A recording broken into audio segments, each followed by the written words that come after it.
It was 2 in the morning on a Wednesday in November. I was sitting at the kitchen table in the dark, not because I couldn't sleep. I had stopped trying to sleep an hour earlier. Something had been building for weeks and it finally got too heavy to carry lying down. I had a doctor's appointment the next morning.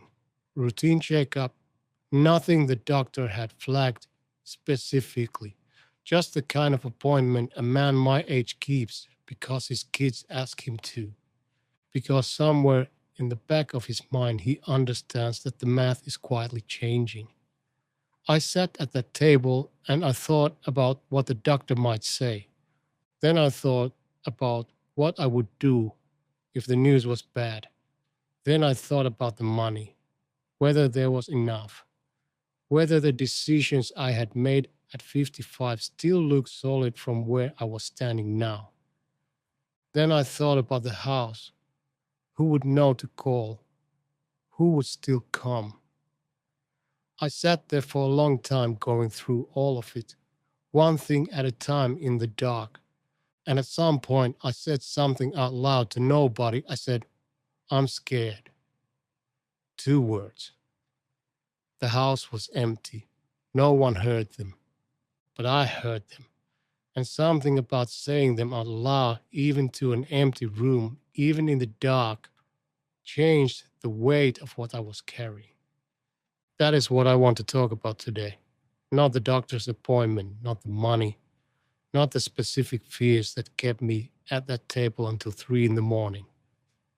The fact that it took me 68 years to say those 2 words out loud and what it cost me to wait that long.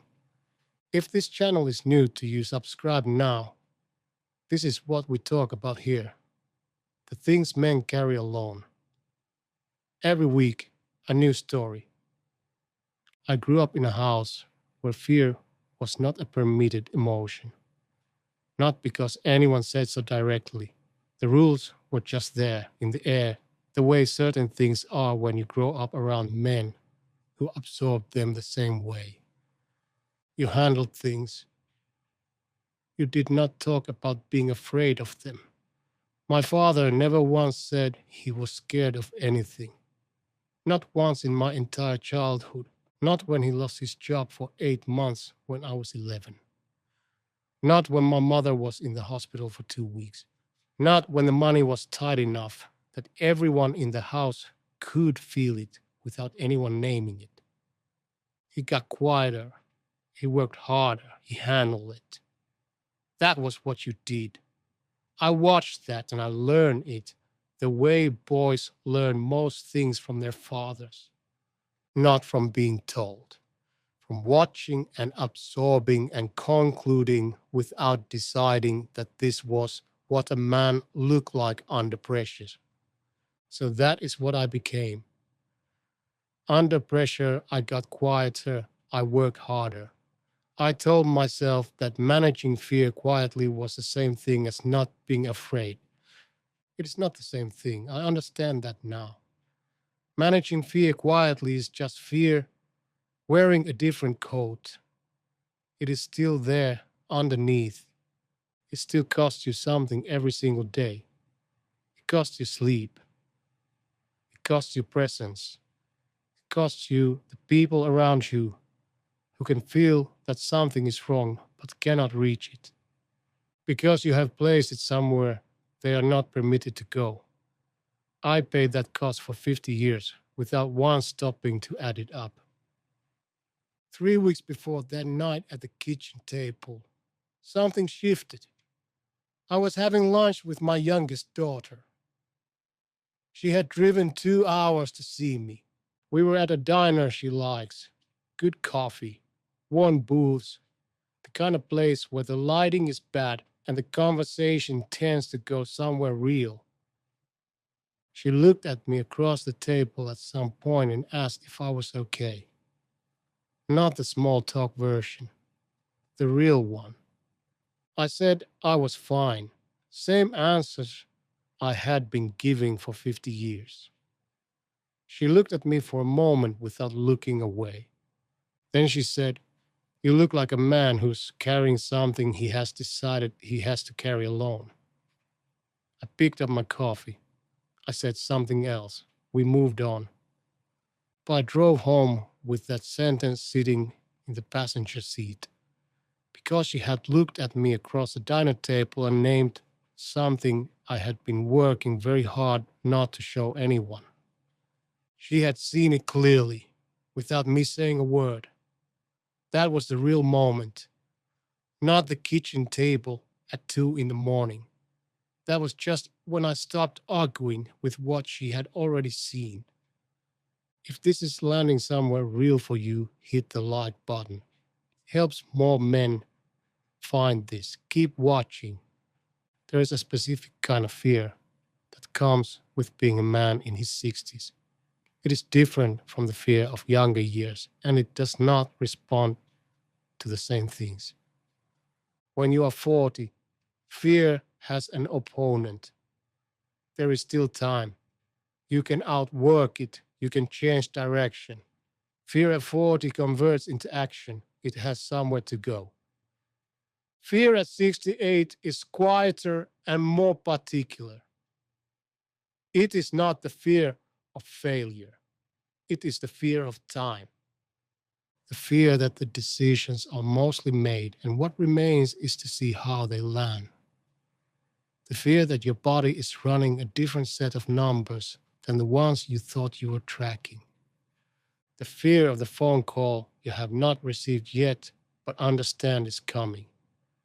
The fear of becoming a burden to the people you love most. The fear of not mattering.